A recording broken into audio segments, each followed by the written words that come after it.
So, before I start off this video, I just want to say that I apologize for not having a video last week. I kind of ran into some technical difficulties, but with that being said, welcome to this video. If you like it, please hit the subscribe button, like, and I will highly appreciate it.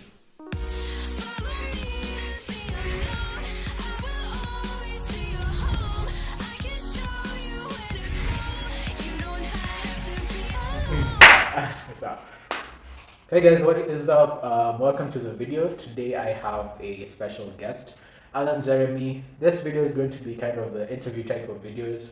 If you remember my first ever video on YouTube, I talked about doing 3 kinds of videos. So this is going to be the interview type of videos. So welcome on board, Mr. Alan Jeremy. Thank you. So if you can just tell us a bit about yourself, about who exactly is Alan Jeremy, what you do for a living. Okay. Yeah. So, hi, my name is Alan Jeremy, and I started learning about programming about 10 years ago, and I have actively been coding for the past about 8 years. So Alan right here is the CTO of Nanasi and Tanda, which is crazy being the CTO of 2 companies at once. But just tell us a bit about how you started out coding as a software engineer to exactly where you are today. Like, when did you start, and yeah, what was your motivation? Okay, so for starters, I was about 14 when I first started coding. And 14 years, which Yes. means like there's no limit to like an age. or anything. yes. Yeah. Anyone can learn how to code. Probably if you can understand basic logic, you Mhm. can probably code, which is probably from around 8 or Mhm. 9. Yeah. You can start learning how to code. But as far as my story is concerned, when I was younger, around between 10 and 13, which is primary school, Mhm. I used to be a writer. So I wrote about 2-3 novels, Okay. or novelettes rather, Mhm. and I used to enjoy writing. So when I got to high school, I still loved writing, but I felt like I could do more with my writing. So I wanted my stories to come to life. And what better way to do that than to create games? But in this case, I did not know anything about creating games. So Okay. what I decided to do was find out what goes into making games, because I was a huge gamer. Okay. So how you started to code was that you were interested in making games. Yes. Okay. Yes. Mhm. So I was interested in making games, and I came to learn that I needed to know both animation and programming. So I took computer. It was compulsory where I went to high school. Okay. I took computer, and then I went and asked the computer teacher if they could teach me about programming, and that's how I got started with Visual Basic. Ah, interesting. Yeah. So like game development was really your trigger to help you to actually for you to start out programming. Yes, right. And yeah, so that's pretty interesting. I remember when I started programming, it was just normal websites basically. Okay. So that's how I had my first, what do we call it? My first like interaction with code. And yeah. And that's actually better, because websites are a lot easier to make than Yeah, games. exactly. Yeah. I think game development is like pretty intense. Yeah. Yeah, it is, because it spans across multiple careers. Mm-hmm. So there's the animation side, there's writing, Yeah, there's level design, Yeah. The there's a lot. storytelling, there's Yeah, like there's a a lot lot. of things. There's Yeah. a lot going on. Yeah. Anyway, so would you categorize yourself as a logical coder or more of a creative? Because the way you said like you started with game development, and that, in my opinion, seems like someone that was more into like the creative sense. Yeah. Like, would you consider yourself more of a logical programmer or a creative? I'd say logical Mhm. when it comes to programming, but Yeah. I do have some creativity when it comes to programming as well.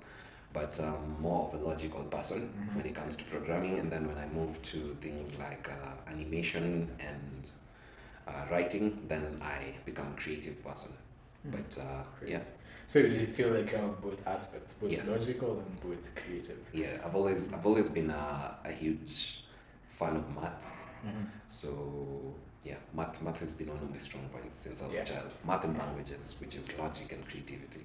So Yeah, interesting. So, how exactly did you meet Mativo, who is the CEO or the founder?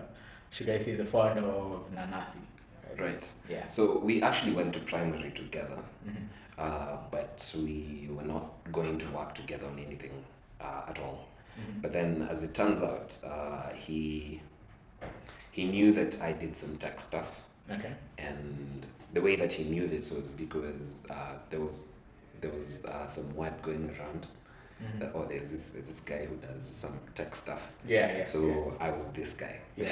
Okay. And Uh-huh. yeah, and so he pitched Nanasi to me, Mhm.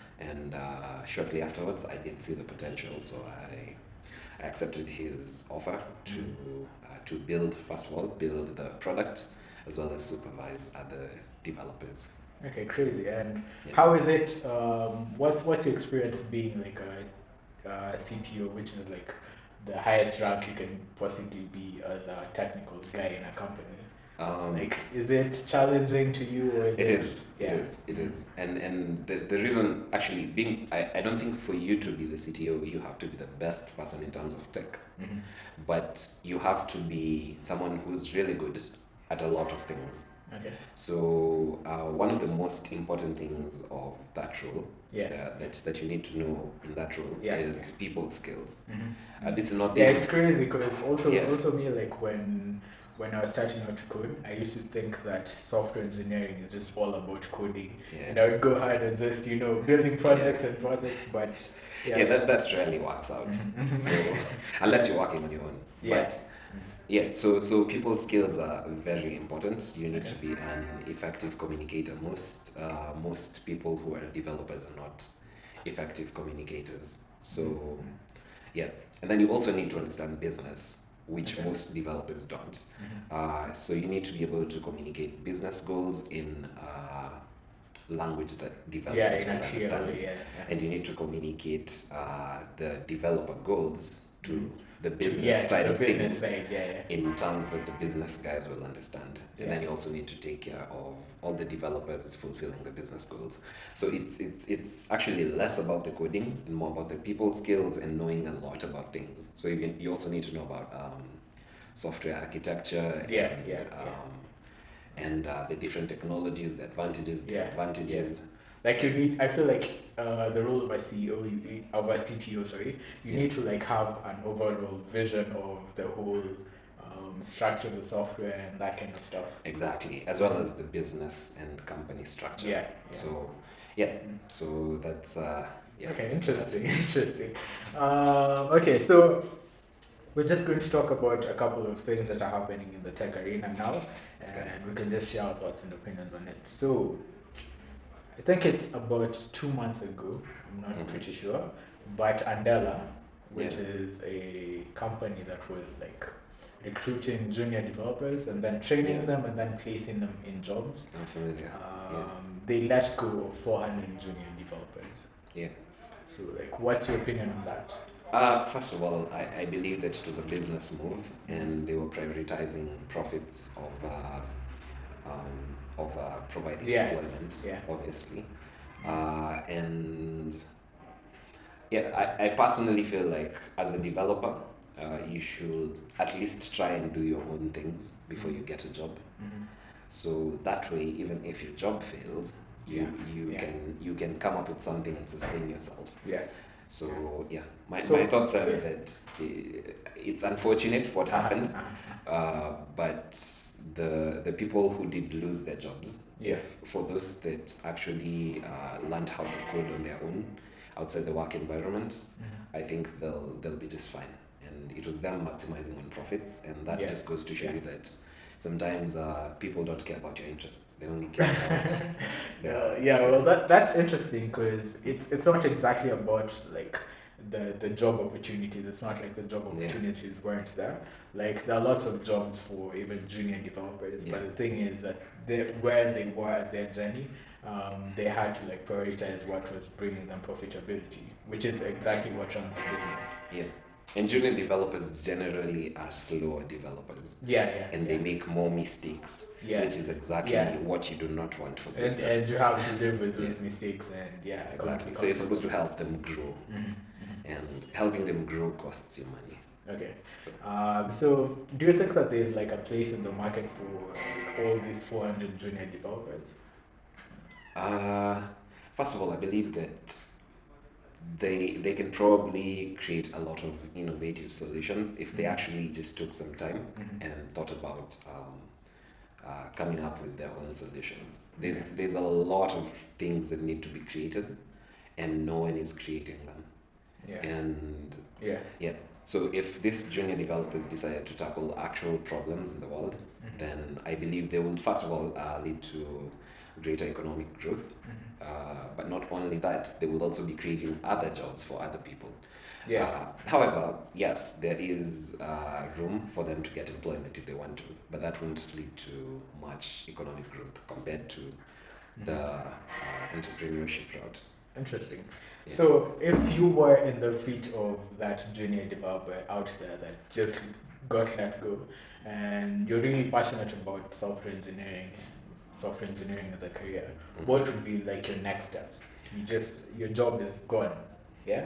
Like, Yeah. what do you do next? Okay, first of all, I try to make sure that I had saved up an emergency fund for about 3 to 6 months worth of expenses, and then within that 3 to 6 months, I'd spend probably a month thinking of all the problems that I experience and the problems that other people experience as well, and then figure out how I can create a solution using the skills that I have that will solve one of those problems. And then I can give you an example of a problem. Okay. So let's say for electricity and KPLC, one of the main problems is actually going to load the units. Okay. So if you could Business idea. business idea. You Yeah. can take this if you want. Yeah. So one of the main problems is going to physically load the units. It's inconvenient. Yeah. So one thing you could do is that once someone buys the tokens, it automatically loads them once they reply to the message that has the tokens. Okay. Okay. And you can say that maybe for an SMS you're going to charge about 5 shillings. Yeah.